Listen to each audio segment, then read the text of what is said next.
টাটকা মাছ, মাংস, সবজি শহরের চেয়ে গ্রামেরটাই খেতে ভালো লাগে বেশি। গতকাল গাজীপুর গিয়েছিলাম, আজকে আবার চলে আসলাম।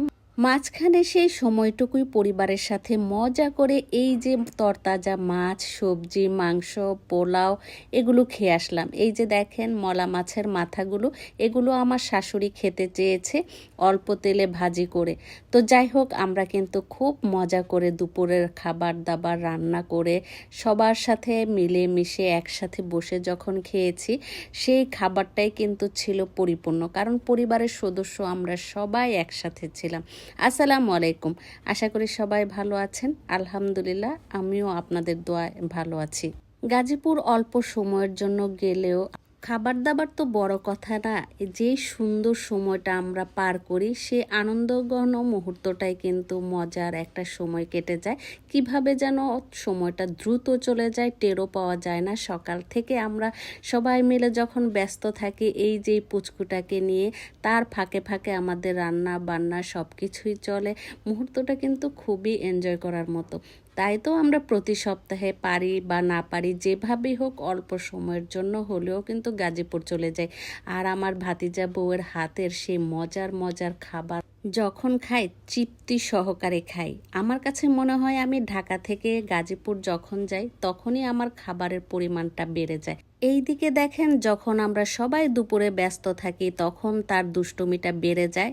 বাথরুমের দরজা খুলে কিংবা খোলা পেলে সে বাথরুমের ভিতর ঢুকে কল ছেড়ে তারপর তার পানি নিয়ে খেলা শুরু হয়ে যায়। তারপর যাই হোক, আমরা দুপুরে খাওয়া দাওয়া করে বিকেলে যখন রওনা দিব তখনই তো শুরু হয়ে যায় তার পাগলামি করা। কারণ সে আমাদের সাথে ঢাকা চলে আসবে, সে গাড়িতে চড়বে, সে তার ভাইয়ার সাথে ঢাকা যাবে। আগে তো সে ছোট ছিল, বুঝে নাই, এখন তাকে ফাঁকি দিয়ে আমাদের আসতে হয় কিংবা তাকে কান্না করিয়ে রেখে তারপর আসতে হয়। তারপর তো আমরা এসেও শান্তি পাই না। বাসায় ফিরে যখন তারা ভিডিও কল দেয় তখনও সে আমাদেরকে দেখে কি যে করে, সত্যি ভীষণ মায়া লাগে। ও এত মায়া বাড়িয়েছে, ইদানিং বড় হচ্ছে আর মায়া বাড়াচ্ছে। কি যে অভিনয় করে, আর তাকে যদি বলা যায় যে আমরা চলে যাব তুমি থাকো, তাহলে সে রাগ করে চলে যায়। দেখেন ওই যে কত দূর পর্যন্ত চলে গেছে।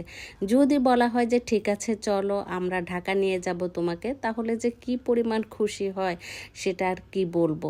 সে সানগ্লাস পরে আমাদের সাথে কিন্তু রেডি হয়ে গেছে, ঢাকা আসবে। তো যাই হোক, আমাদের সারাদিনের দুষ্টুমি করা গাজীপুরের সে সুন্দর মুহূর্তগুলো আপনাদের সাথে শেয়ার করলাম। আশা করি ভালো লাগবে। তো সবাই ভালো থাকবেন, সুস্থ থাকবেন। সবাইকে ধন্যবাদ জানিয়ে আজকের মতো শেষ করছি। সবাই ভালো থাকবেন, সুস্থ থাকবেন। আল্লাহ হাফেজ সবাইকে। আসসালামু আলাইকুম।